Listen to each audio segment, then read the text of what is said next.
Halo semua, perkenalkan nama saya Mario Jonathan Imat dengan NIM 2205166031. Dalam video kali ini saya akan melakukan praktikum mengajar. Silakan menonton. Halo semua, selamat pagi. Pagi. Baik, gimana puasanya hari ini teman-teman? Masih lancar ya? Belum ada yang batal kan? Alhamdulillah. Oke kawan-kawan, hari ini kita akan belajar apa? Ada yang tahu? Kerajaan pasti. Kerajaan. Betul sekali, Pas Fadil. Hari ini kita akan belajar tentang kerajaan. Tentang kerajaan Sriwijaya. Oke? Hari ini kita akan belajar tentang Sriwijaya.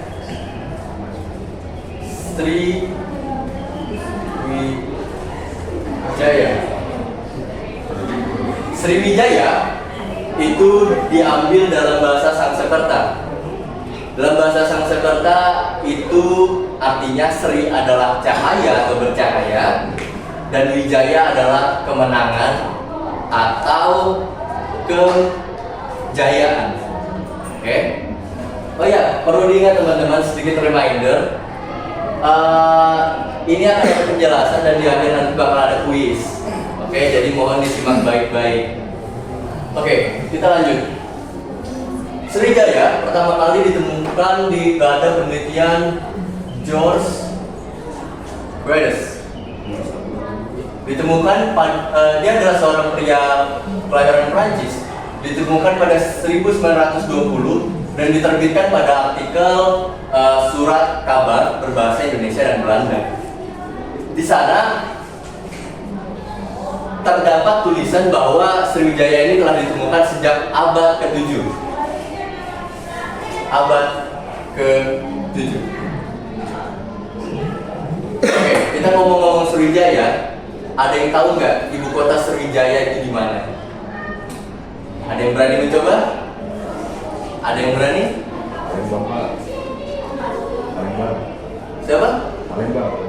Palembang, betul sekali Mas Habib. Kita kasih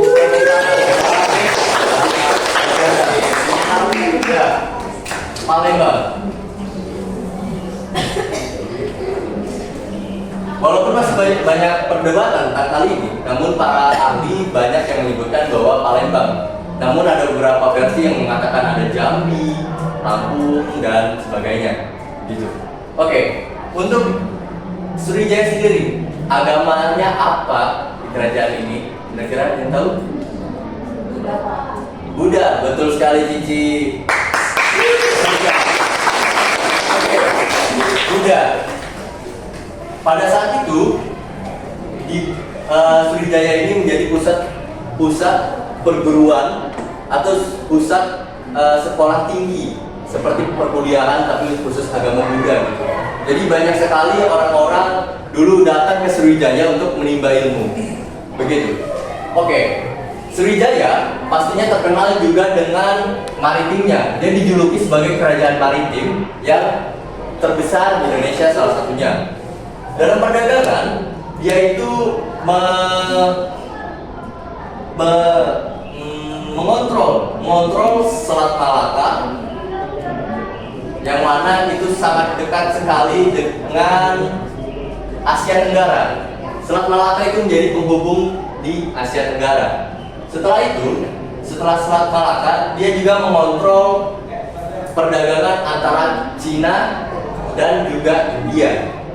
Jadi kawan-kawan, Cina dan India ini sangat bergantung sekali dengan perdagangan. Jadi ketika Sriwijaya berhasil mengambil jalur perdagangannya, maka keuntungan besar berada di Sriwijaya. Sriwijaya juga memiliki komoditas yang dijual, yaitu seperti gading, emas, timah, lada, dan lain-lain. Karena kekayaan inilah dia itu setara dengan raja-raja di India, sehingga Sriwijaya itu mendapatkan kepercayaan oleh Raja India, sehingga dia mempunyai daerah vassal di Asia Tenggara. Begitu teman-teman. Oke, kita lanjut ke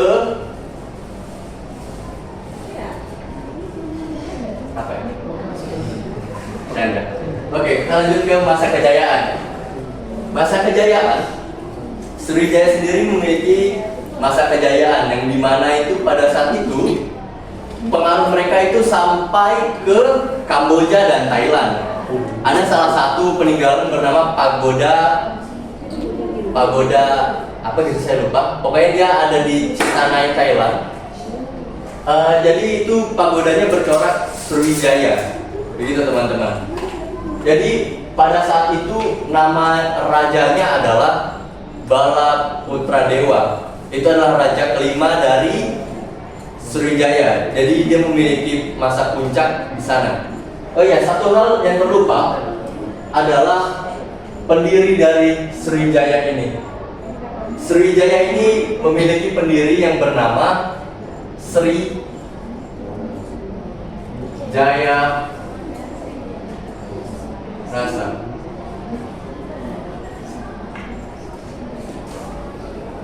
Oke. Terkait hal ini, sebenarnya Sriwijaya Nasa adalah raja pertama. Sebenarnya Sriwijaya pun sejak dari awal mereka sudah kaya dan mereka sudah jaya. Sehingga di saat mau ke akhir-akhir pun sekitar abad 13 di mana mau runtuhnya itu sebenarnya terjadi faktor banyak hal. Ada ekonomi, militer, dan lain-lain. Oke, karena kita hari ini cuma berfokus kepada bagaimana masa kejayaan Sriwijaya, maka setelah ini kita bakal quiz. Oke? Kita akan hapus semua tulisan di papan tulis.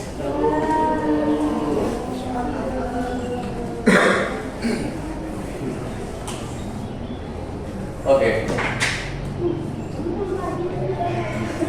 Sudah siap semua? Oke.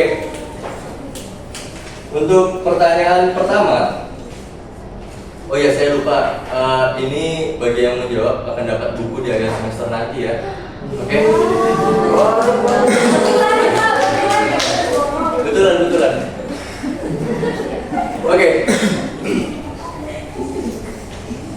Siapa nama dari pendiri kerajaan Sriwijaya? Siapa? Sriwijaya Nasa. Betul. Kita kasih tepuk tangan.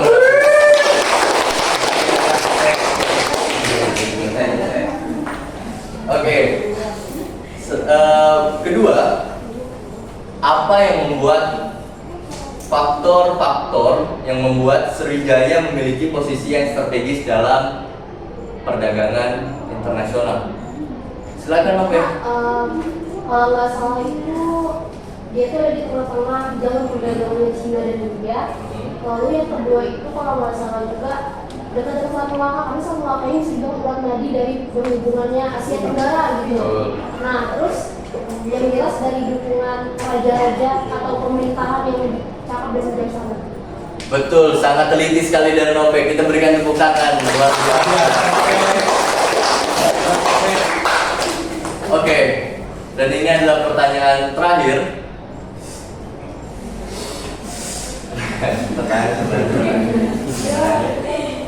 Oke. Apa arti nama Sriwijaya dalam bahasa Sanskerta? Silakan Burka. Jadi arti dari Sriwijaya itu dari kata Sri, artinya cahaya atau bercahaya, dan Wijaya itu artinya kemenangan atau kejayaan. Jadi kalau kita satuin atau artikan itu, nama Sriwijaya itu adalah kemenangan yang mendulang. Luar biasa. Terima kasih Berkah. Jawabannya tepat sekali. Oke. Teman-teman, kuisnya sudah habis.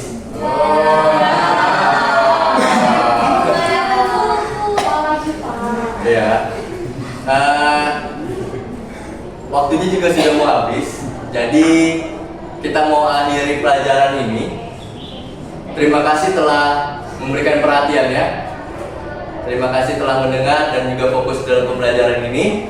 Kita akan ketemu lagi minggu depan dengan membahas tentang gimana runtuhnya Sriwijaya. Oke? Dengan ini saya akhiri, saya ucapkan terima kasih.